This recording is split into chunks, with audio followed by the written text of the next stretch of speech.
Muy buenas y bienvenidos de nuevo aquí, al Desván del Norte. Yo soy Adrián, vuestro podcaster del misterio. Seguimos con casos y desapariciones extrañas. Y hoy viajaremos hasta Noruega, sobre un caso que ocurrió en 1932. Una niña, Vahil Harvin Hansen, de unos 3 años, desapareció, pero esta historia sería conocida en toda Noruega. Era el día 5 de junio de 1932. Era un día para celebrar, ya que era el bautizo del pequeño de la familia. Toda la familia se iría a comer cerca de una granja, con todos los familiares. De mientras, los niños jugarían alrededor de la granja en unos campos. Pero en un momento, estos niños decidieron ir a la orilla del mar, mientras la niña, Vahil, estaba jugando en el campo.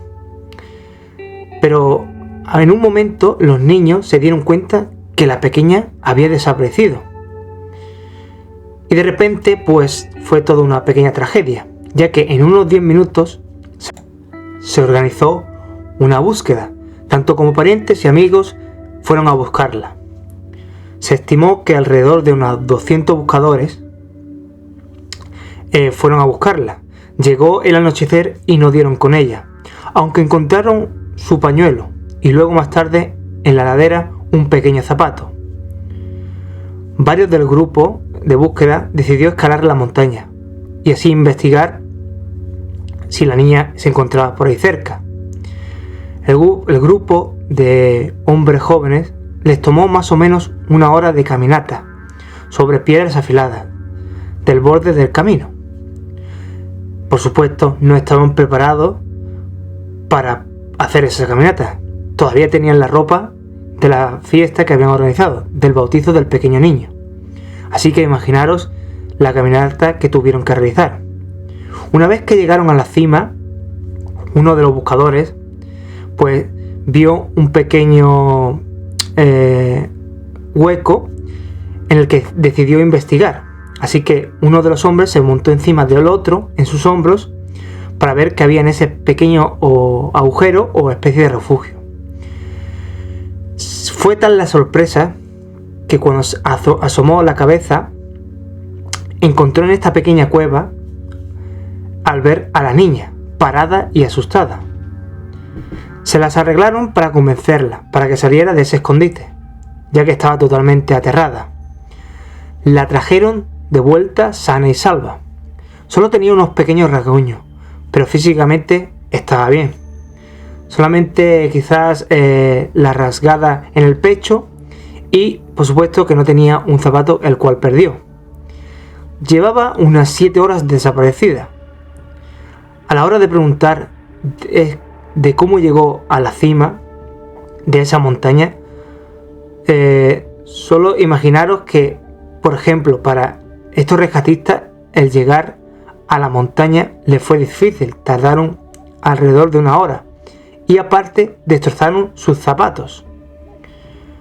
Pero en cambio, la niña, la pequeña, tenía uno de sus zapatos intactos. Al ser revisada por el médico, solo tenía un terrible estado de shock, ya que físicamente se encontraba bien. Se especuló que la única forma de llegar a la cima de esta montaña, que estaba a unos 250 metros de altura y a unos 2 kilómetros de distancia del área de juego donde desapareció la niña, tuvo que ser por un águila enorme. Por lo que le contó a sus padres, la niña le dijo que estaba simplemente jugando, mientras que de repente un gran pájaro grande se había abalanzado sobre ella. Y quizás esas rasgaduras que tenía en el pecho serían hechas por las garras del águila o de ese pájaro gigante. Shanville, aunque ha fallecido, se mantuvo siempre firme en su relato de lo que sucedió ese día. En su relato comentó que era simplemente una niña pequeña de 3 años que estaba asustada, que no recordaba el haber volado, pero que sí recordó perfectamente el poder sobrevivir lanzando piedras a ese águila que la estaba persiguiendo y acechando, ya que ella luchaba y luchaba para que no pudiera ser atacada en esa cornisa en la que se refugió. He aquí la parte donde la gente no lo cree mucho, ya que dice que no recordaba que había volado con ese águila cuando fue atrapada, ya que debería de haberlo recordado, ¿no? Pero recordemos que era una niña de tan solo 3 años, siendo atacada por un monstruo gigante, un águila gigante que la atacó repentinamente sin darse cuenta, y justamente eso podría haberle traumatizado y haber hecho que se hubiera desmayado de tan inmenso susto y haber quedado totalmente bloqueada. Hay un ornitólogo, Alf Ottar Folkestad, que además de ser director de la Sociedad de Ornitología, en sus más de 30 años de experiencia y estudio, comentó que le es imposible que un águila pudiera llevarse a una niña de 3 años, ya que el peso máximo que podría acarrear no excedería de los 3,5 kilos, y la niña en ese entonces pesaba unos 11 kilos, o incluso más. Dice que no culpa a la niña de mentir, sino que solo se le atribuye como datos científicos y físicos. Pero aquí viene lo curioso. ¿Cómo llegó a la cima? Y no solo eso, sino con un zapato intacto, ya que en cambio los buscadores que fueron a buscarla acabaron con los pies destrozados en esa travesía hacia la cima. Imaginaros, ¿no? Y luego está la idea también de los escépticos, de cómo es que la niña no tenía plumas o evidencias de tal pájaro o águila. Pero a todo, lo más extraño es cómo llegó ese zapato intacto. Debemos recordar que la distancia era de unos 2 kilómetros y era unos 250 metros de altura para una pequeña niña de 3 años. La verdad es que no tiene ninguna explicación. Pero datemos que hay unos informes que datan del 1800 de pájaros o águilas que han secuestrado a niños, llevándolos a su propia muerte. Hay un caso en 1838 de una niña de 5 años, Marie, que estaba jugando en la ladera de la montaña junto a su amiga en los Alpes suizos. De repente un gran águila se abalanzó sobre ellos, agarrándola y llevándosela. Por supuesto se lanzó un grupo de búsqueda y se habló que había un nido de águila, pero que solo encontraron 2 crías y el resto de cuerpos de ovejas y cabras dentro del nido, pero que no hubo ningún tipo de rastro de la pequeña. Pero justamente 8 semanas después, su cuerpo fue encontrado por un pastor. El cuerpo estaba mutilado sobre una roca, a 1,5 kilómetros de donde fue arrebatada.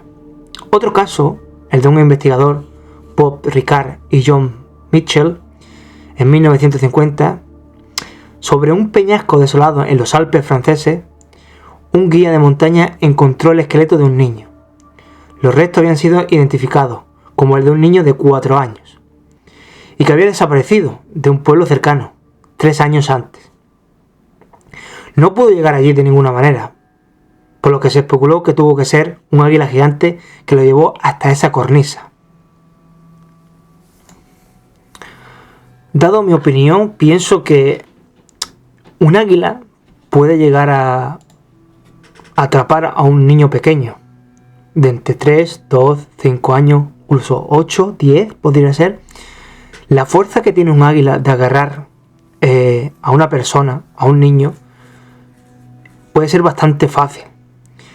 Hay documentales en los que se ha visto, por ejemplo, un águila imperial, por ejemplo en los documentales de Félix Rodríguez de la Fuente, donde un águila agarra a una cabra montesa, la atrapa y la lleva volando y luego simplemente la lanza contra el suelo o contra las rocas para estamparla y así provocar su muerte, para luego poder alimentarse de ella. Para mí no es extraño que pudiera ser el caso de que un águila pudiera atrapar a un niño o una niña, llevarlo hasta un sitio, lanzarla y así provocar su muerte para luego alimentarse de ella, ya que para un águila es fácil con esas inmensas garras. Si no lo habéis visto en internet, podéis ver cómo son las garras de un águila. Son inmensas, aparte de afiladas. Y no me es extraño que pudiera darse el caso de ese tipo de abducción, de atrapar a un niño, llevarlo hasta una cornisa para luego alimentarse de ello. Porque otra explicación para ello no sé cuál sería, porque es bastante extraño de cómo, por ejemplo, en el caso de la niña noruega, pudiera llegar hasta la cima, a una distancia de 2 kilómetros, a una altura de 250 metros, con su zapato totalmente intacto. Es muy extraño. Pero bueno, seguimos con más casos. Hay un caso bastante aquí inquietante, que es el de un hombre, el cual pues se fue a un bosque y nunca regresó. Trabajaba en la parte de un equipo de inspección de unos 4 personas, y este caso ocurrió en Estados Unidos, en Georgia. Era un 25 de enero de 2002 y este joven tenía pues unos 20 años. Se llamaba Christopher Carlton. Ese día que desapareció, se despidió de su madre, cogió su auto para ir a trabajar, pero la madre nunca se imaginó que sería la última vez que vería a su hijo. Su madre a día de hoy todavía no sabe qué es lo que le pasó a su hijo y dónde está. La última vez que fue visto fue en el área boscosa de Warm Spring Road en Georgia. Salió a las 8:10 de la mañana, dejó estacionado el coche en su trabajo y lo cambió por uno de trabajar. Y se fue con el topógrafo, al que se le asignaban otros 3 empleados más. Cada trabajador estaba como a unos 15 metros uno del otro, y todos en la misma dirección. Y sobre la 1 del mediodía, el topógrafo llamó a su esposa para informar que Christopher no estaba, que había desaparecido. Lo raro es que sus compañeros comentaron que caminaban junto a él en la misma dirección y cerca de ellos, uno del otro. Pero cuando se fijaron, que miraron hacia atrás, Christopher había desaparecido, se había ido, se había esfumado. La madre de Christopher no supo que su hijo había desaparecido hasta las 4:15 de la tarde, ya que no se informa de la desaparición de una persona hasta que han pasado unas 24 horas. Aunque formaron un grupo para buscarlo, no lo encontraron. Peinaron cada centímetro del bosque. Y lo más desconcertante fue lo que encontraron, y que no tenía ningún tipo de sentido. Primero encontraron sus botas, luego sus herramientas de trabajo y una pequeña fibra azul de sus pantalones, aparte de unos 12 centavos encontrados en el suelo cerca de sus cosas. Los empleados y compañeros pensaron que simplemente dejó sus cosas y se marchó, dejando el trabajo, aunque esto realmente no tiene ningún tipo de lógica, ya que varios meses después la otra bota fue encontrada a un par de kilómetros de donde se había encontrado la original. Esta segunda bota fue encontrada por el dueño de la propiedad. La madre comentó que no piensa que su hijo simplemente se fue en pleno invierno, dejando sus botas al caminar. Uno de los empleados dijo que estuvo actuando de manera extraña, pero no dejó más comentarios. En cambio, la madre le dijo que estuvo siempre con ella y no vio nada inusual, si no ella lo hubiera sabido o lo hubiera notado al momento. La teoría más lógica que se le pudo dar a esta investigación es que fue una discusión que pasó a un altercado y luego una pelea, o que fue simplemente un asalto. En la pelea o asalto que mantuvo quizás Christopher, pues luchó y pues se encontró justo con la valla metálica, la cual se estrelló. Ahí pudo sufrir los rasguños del pantalón, luego saltar y se le caerían las monedas y perdió su bota. Y luego salió corriendo al bosque. Pero realmente ¿esto sería posible? Porque esto sería una gran hazaña si hubiera conseguido todo esto. Hubiera saltado y hubiera corrido hacia el bosque. O simplemente hubiera escapado sin ningún tipo de sentido. Pero lo peor de todo, si hubiera habido un altercado o una pelea, ¿cómo es que no se pudo encontrar ningún tipo de rastro de sangre de él en este altercado? Realmente no se sabe qué pasó. O quizás los compañeros realmente vieron algo que no tenía ningún tipo de explicación. Y si hubiera sido raptado, por ejemplo, por alguna criatura que él solo pudo ver. De todas maneras, a día de hoy el muchacho sigue desaparecido.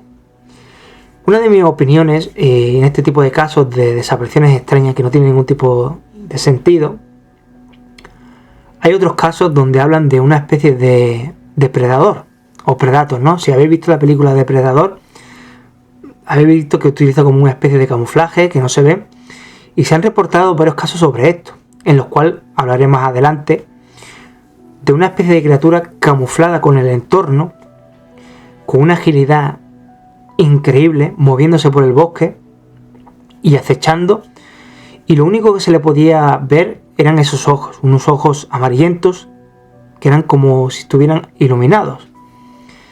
Hay muchos casos de este tipo, y en el documental de Missing 411, en el de Hunter, explican que una mujer tuvo una especie de encuentro con esta especie de ser o criatura, ¿no?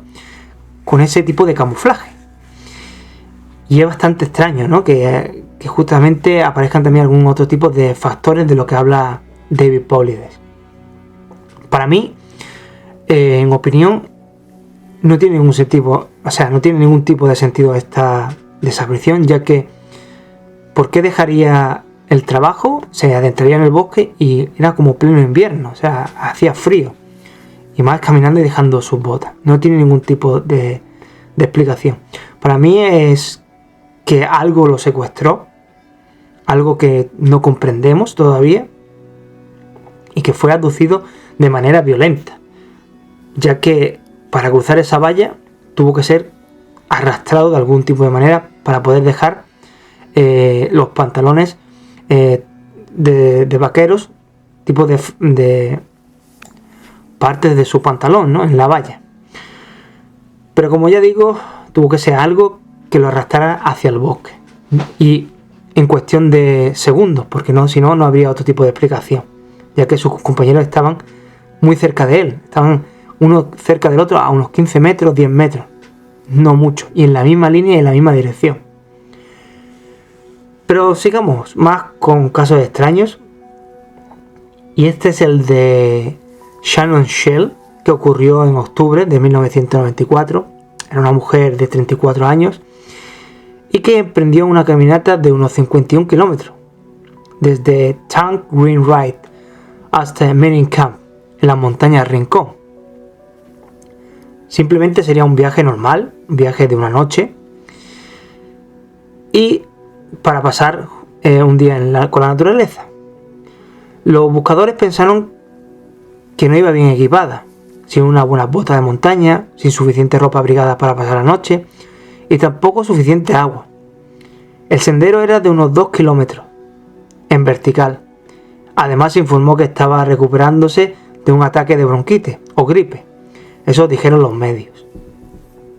El novio, que la conocía desde hace unos 10 años y que llevaban 5 años juntos, no tenía para él ningún sentido la desaparición.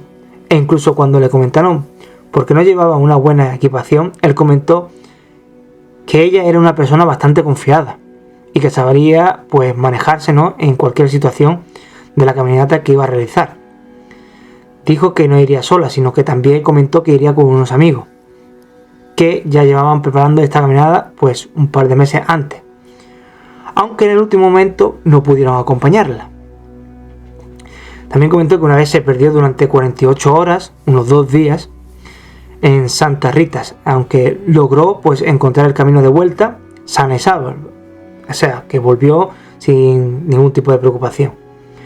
El padre de Shell comentó y dijo que era un desafío y no podía enfatizar lo ingeniosa que es, por lo que sentía que la encontrarían viva. Su madre, en un vuelo de helicóptero, comentó: allí arriba hay mucha agua, y viendo también muchas cuevas con arroyos. Ella tenía la esperanza pues de encontrarla. Shell aparcó su Camaro en el comienzo del sendero, dejó su billetera guardada y simplemente emprendió la caminata.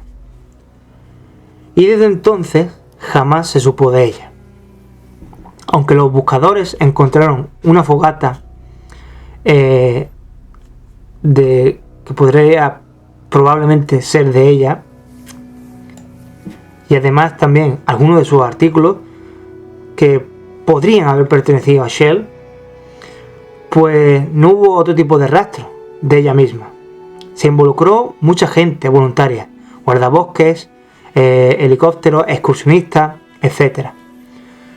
Pero lo más curioso de este caso es que hubo un giro inesperado donde se involucró hasta un psíquico, con unos sabuesos entrenados para buscar pumas y cazarlos. ¿A qué me refiero? El hombre de los perros era un tal Alan Tools, el cual este psíquico pues comentó, y que vio que en la búsqueda, pues al buscarlo, sus perros se dirigían hacia el rastro de la hija desaparecida, y que habían pasado ya pues 8 días. Pero después insistió también que la hija seguía viva debajo de una roca.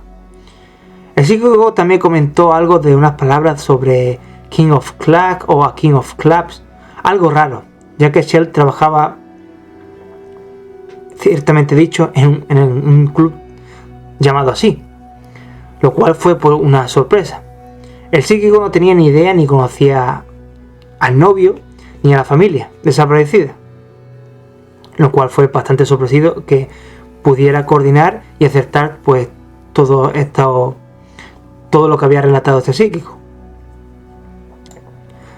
Aunque tal hombre realizó dicha búsqueda con sus sabuesos, dio unos 40 kilómetros ida y vuelta por el sendero desde la estación de los guardabosques, haciendo ni nada más ni nada menos que el mismo recorrido que Shell, pero resulta que no encontraron nada. Aunque los perros eran entrenados para caza de puma y que supuestamente estaba también debajo de una roca, o quizás, no sé, escondida en una cueva, no dieron con ella. Solo se puede decir que quizás no acertó o también se sumó a la tragedia. Lo peor de todo es que nunca fue encontrada. Aunque algunos de los buscadores encontraron colillas de cigarros de la mujer, de la marca Shell, de su marca, fumadas con pintalabios que coincidían también con su tono, y aparte también envoltorios de pastillas para la garganta y algunos restos que también seguro ella dejó, encontraron algo bastante extraño. Una de sus pertenencias personales, que estaban en medio a la vista del sendero, empaquetadas curiosamente en un papel de periódico de una sección de deporte, justamente a unas varias millas más arriba, donde la ruta pues se hacía mucho más difícil, hacia Mining Camp. Y aquí viene lo curioso, y como suele ocurrir en muchos de estos casos, por ejemplo, de estos artículos y cosas que fueron encontradas y aparecieron después de que el área había sido ya revisada con anterioridad. Por ejemplo, Tom Dayton del servicio de guardabosques de los Rangers comentó: nada de esto tiene ningún sentido, ya que imaginaros, ¿no? O sea, la mujer desapareció, se desvaneció de la nada y encontraron sus pertenencias en un sitio que ya había sido encontrado, y encima de todo esas pertenencias estaban envueltas en un periódico de una sección de deporte bien colocada. Pero como siempre, no tiene ningún sentido. Aquí, en mi humilde opinión, lo único que se me ocurre es que pudiera ser un asesino serial. ¿A qué me refiero con esto? Los asesinos seriales muchas veces utilizan como una especie de zona, vamos a llamarlo como una zona de caza, pero de personas. Los asesinos seriales también tienen un comportamiento bastante extraño, ya que muchas veces lo atribuyen, cuando asesinan a una persona, a quedarse con algún trofeo. Algún trofeo me refiero como a algún artículo de una persona a la cual ha asesinado, ya sea unos pendientes, una barra de pintalabios, un zapato, algo que le llame bastante la atención. También hay como otros factores en donde hacen como una especie de ritual, y cuando me refiero a ritual, no es ningún tipo de ritual, por ejemplo, satánico o cualquier otro tipo de cosas que también podría darse, que podría haber sido secuestrada y, qué sé yo, hubiera sido sacrificada por algún tipo de secta satánica, que también es muy común en esos bosques, sino rituales en los que, por ejemplo, en los que cuando asesinan a las personas tienen cierto cuidado de sus pertenencias, y los objetos que han sido extraídos de esa persona asesinada, pues hacen este tipo de extrañeza de envolverlos y quizá cuidadosamente pues dejarlo donde se encontró con esta persona. Es mi teoría, es mi opinión, es lo que se me ocurre, que por ejemplo estas cosas, estos artículos aparezcan pues semanas después de que el área haya sido revisada, de que simplemente esa persona haya vuelto con esa pertenencia y haya dejado como mera burla a la búsqueda, como mera humillación, ¿no?, a la policía, a la gente, a los rastreadores, como de superioridad, ¿no?, de que aquí tenéis las pruebas pero nunca vais a encontrarme. Es mi humilde opinión, es lo que yo opino, de la forma más lógica. Luego también podría darse, ¿por qué no?, secuestros de el tema de adopción por extraterrestres, o incluso Bigfoot, o criaturas extrañas también, como ya he hablado antes, del depredador, o gente sombra, porque hay muchas cosas extrañas que aún no conocemos. Los bosques son muy profundos y bastante frondosos. ¿A qué me refiero? Que son sitios que a lo mejor el hombre nunca ha podido llegar ahí. O sea, ya hablé en otros temas de este caso, de los bosques pueden llegar a ser tan grandes como un país. Estados Unidos es enorme. No os podéis imaginar lo grande que puede ser a llegar a ser un parque nacional o un simple bosque en América. Pero bueno, no me entretengo. En este caso, si quieres dejar algún comentario, lo puedes dejar aquí en mi canal de YouTube. Y espero subir esto pues continuamente en otros canales como Spotify. Me puedes encontrar también en TikTok y por supuesto en YouTube. Voy a seguir, voy a alargar esto un poquito más, ya que aquí hay otro caso bastante interesante que ocurrió en 1998, en octubre, y es sobre Robert Michael Bobo, de unos 36 años. También desapareció en un campamento remoto cerca de Woodruff, entre Prospect y Union Creek, cerca del Parque Nacional Siskiyou de Oregon. Fue visto por última vez por una amiga suya que lo dejó en el campamento, y a la mañana siguiente, pues al empezar la apertura de caza, no lo encontraron, no hubo rastro de él. El amigo descubrió que se había ido, aunque dejó todo su equipo de campamento y otras pertenencias personales ahí mismo en el campamento. El último día en ser visto fue el 2 de octubre de 1998, sobre las 9 de la mañana, por unos 2 cazadores de la zona. Lo extraño era que era un simple transeúnte. Su campamento estaba en un área densamente poblada de árboles, y tampoco se entiende que hubiera huido, ya que no tenía mucho dinero ni vehículo. Tampoco tenía trabajo, ya que solo trabajaba como cortador de árboles en distintas épocas del año. Se tomaron muestras de ADN de su hermano, por si encontraban sus restos, aunque nunca apareció. No tenemos pistas sobre él, y todavía pues no ha sido encontrado, todavía sigue desaparecido. Cuando desapareció no se encontró evidencia de ningún tipo de violencia o juego sucio, o cualquier otro delito. No se pensó que abandonó el campamento simplemente dejando todo su equipo, ya que no tiene ningún tipo de sentido.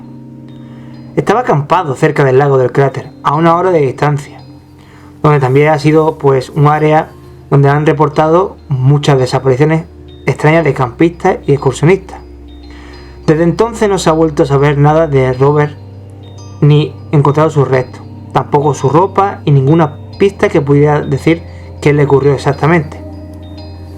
También es muy raro que dejara atrás sus armas, además de todo su equipo, para nunca volver a aparecer. Sus familiares y amigos a día de hoy pues no cree que desapareciera así como así. Este es otro caso, aunque bastante corto, también curioso, donde desaparecen excursionistas, campistas, etcétera, en los bosques.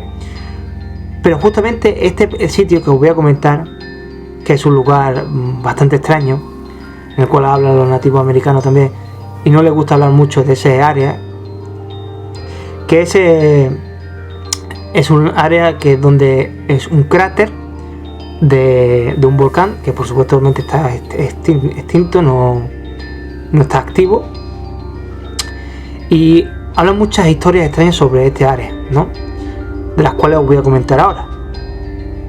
Este lugar, el cráter, ¿no?, es un área bastante extraña, y también hay muchas historias que hablan de ello, y una de ellas es cuando, por ejemplo, esta es una historia corta o bien resumida, que ocurrió en 1940, cuando una esposa y su esposo iban a visitar pues dicho lago, ¿no? Este cráter pues tiene un lago enorme, bastante bonito, lo podéis ver en internet, ¿no? Y entonces la pareja pues iba caminando, y de repente la señora Cornelius vio sorprendida cómo su marido se sacó su billetera, se quitó su reloj y se lo entregó a su esposa para que lo sostuviera. Luego él mismo descendió por un tobogán de nieve, donde se deslizó a toda velocidad hacia el lago. Increíblemente, pues al caer se rompió una pierna en el acto. Pero aquí viene lo raro, y es que el hombre no se detuvo, sino siguió hacia adelante, arrastrándose hasta la orilla del lago, donde él mismo se adentró y se ahogó. Realmente no sabemos los detalles de si el hombre pues padecía algún tipo de problemas mentales o problemas que habría pues acarreado o enfrentado a lo largo de su vida. Aquí lo realmente raro es lo que hizo, ¿no?, en sí, ¿no?, todo lo que acabo de comentar.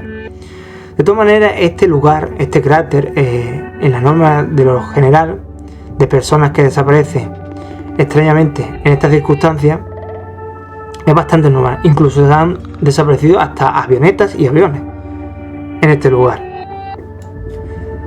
Desde hace bastante tiempo, ya por allá de los antiguos tiempos, hablamos de los nativos americanos que hablan sobre esta tierra, sobre este lago y en especial en este cráter. Todos ellos pues evitarían y evitan a día de hoy pasar por allí e incluso a mirarle con los ojos, ¿no?, a este lago.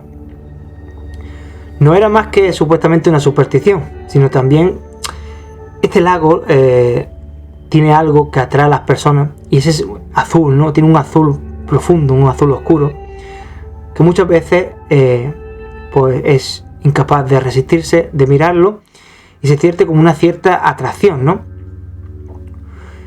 Y que los nativos ya americanos pues lo llaman como una atracción de los muertos. Pero científicamente también podría hablarse de que sea una atracción magnética, ya que todos estos acantilados de roca y con el agua, siendo pues un buen conductor, produzca pues este magnetismo, ¿no?, que atraiga a las personas de una cierta manera, ¿no?, hacia el cráter, hacia sus aguas profundas y azules. Hay un caso que ocurrió en 2014 sobre un excursionista en el mes de agosto, en el que los propios guardabosques todavía no saben qué pasó realmente ese día. Fue algo bastante extraño. El excursionista pues caminando por el cráter eludió al ranger, trepando por una pared de la caldera de este antiguo volcán, y luego pues fue la última vez que fue visto por el guardabosques. Es muy extraño, ya que cuando huyó este hombre no era ningún criminal, y tampoco se sabía por qué había cogido tal camino de difícil acceso, porque parecía que estaba huyendo como si algo lo estuviera persiguiendo. Lo curioso es que este excursionista había hablado antes con el ranger, con el guardabosques, del cual huyó, y lo vio caminando hacia la caldera. Lo vio y lo siguió, pero solo pudo ver cómo este excursionista pues se perdía por el bosque. Todo lo que dejó atrás fueron pues unas simples gafas de sol. Lo raro es que el hombre era muy rápido como para rastrearlo, y cuando no se supo encontrar señal de él en el parque público sobre su descripción, dijeron pues que era un hombre blanco de unos 40 años, pelo largo y rubio, con barba. Pero aquí viene lo que hoy iba a comentar, hablar sobre su agilidad, sobre su velocidad con la que se movía pues por esos caminos, ¿no? Ya que lo más desconcertante de lo que hablaba el Ranger es que en una de sus piernas estaba vendada desde el tobillo hasta la rodilla. Entonces, ¿cómo es posible que pudiera moverse así, ¿no? Teniendo la pierna vendada, como la tenía. ¿Cómo podía tener esa agilidad, esa velocidad, cogiendo ese camino, ese sendero bastante difícil, ya que los Rangers están preparados para ese tipo de situaciones, ¿no? O casi todo. Y no pudiera seguir el ritmo de este excursionista. ¿Cómo pudo haber desaparecido de esa forma tan extraña y a la vez tan rápida? Justamente unas varias semanas antes, un hombre alquiló pues unas raquetas de nieve y también había caminado por el borde de la caldera. Había una grieta en la nieve y luego desapareció. Lo que se piensa es que lo más probable es que se cayera por la pared de unos 300 metros y luego cayera al lago. Se llevó por supuesto un gran esfuerzo de búsqueda, utilizaron botes, incluso buzos, y así cubrir pues toda la costa del lago. En la búsqueda de las huellas de las raquetas de nieve, pues se encontraron con algo bastante extraño, ya que cuando siguieron estas huellas, inexplicablemente se detuvieron y no pudieron encontrar ninguna huella más que avanzara o se dirigiera pues a otro lugar o a otra dirección. El hombre simplemente había desaparecido en ese mismo punto, como si hubiera sido tragado o abducido, algo bastante normal, como explica David Pollitt en Missing 411. Lo extraño es perderse en este tipo de senderos, ya que es un sendero muy transitado por excursionistas y un sendero muy bien marcado. En este cráter, en este lago, es bastante interesante cómo podemos utilizar varias, teorías o opiniones. Por ejemplo, la mía, en mi opinión personal, por lo lógico, es muy común que, por ejemplo, lo de darse la atracción por algo, que no tenemos explicación tampoco, y que simplemente, pues, rebalarte, caerte por esas laderas de unos 300 metros, golpearte en la cabeza, caer inconsciente y caer en el agua del lago. Y ahí simplemente, pues, ahogarte. Eso sería, pues, lo comúnmente en una desaparición, pues, un accidente, que es lo más común. Pero lo extraño es que cuando desaparecen nunca se encuentran los cuerpos, o casi nunca, que es lo más extraño.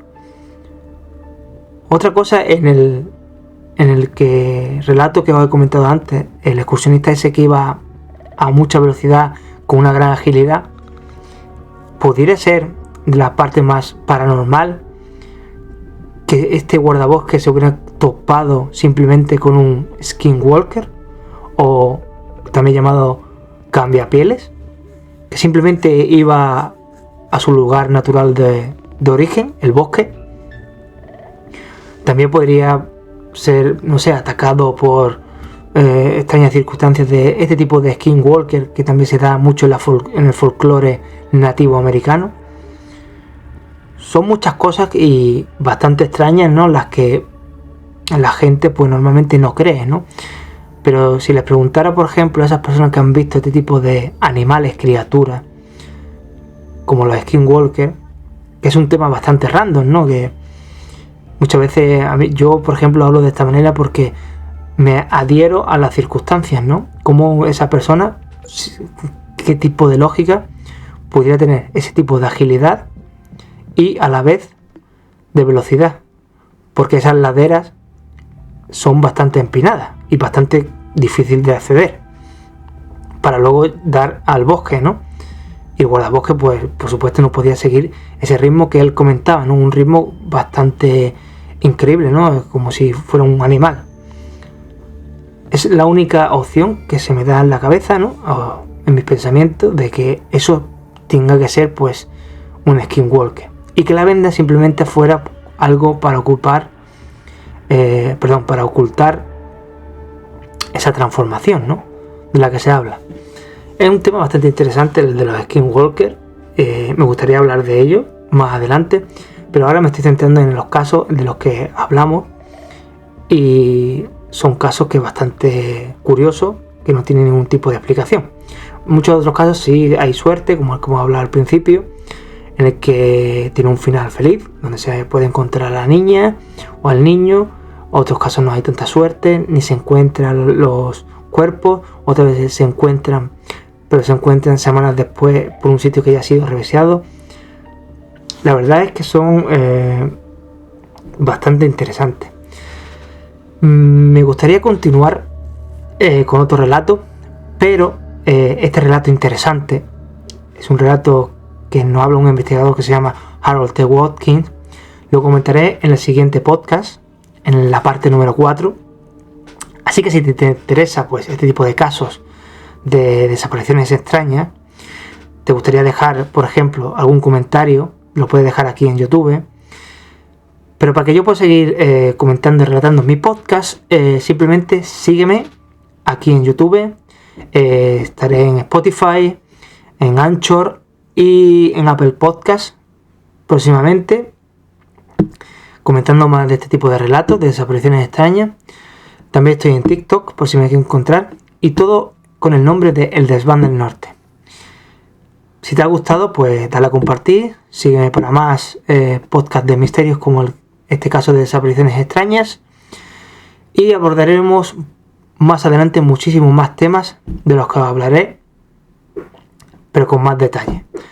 Espero que os haya gustado y entretenido en vuestro viaje o en el trabajo. Y nada, nos vemos en el siguiente podcast. Yo soy Adrián, vuestro podcaster del misterio. Bienvenidos aquí al Desván del Norte. Nos vemos y un abrazo. Chao.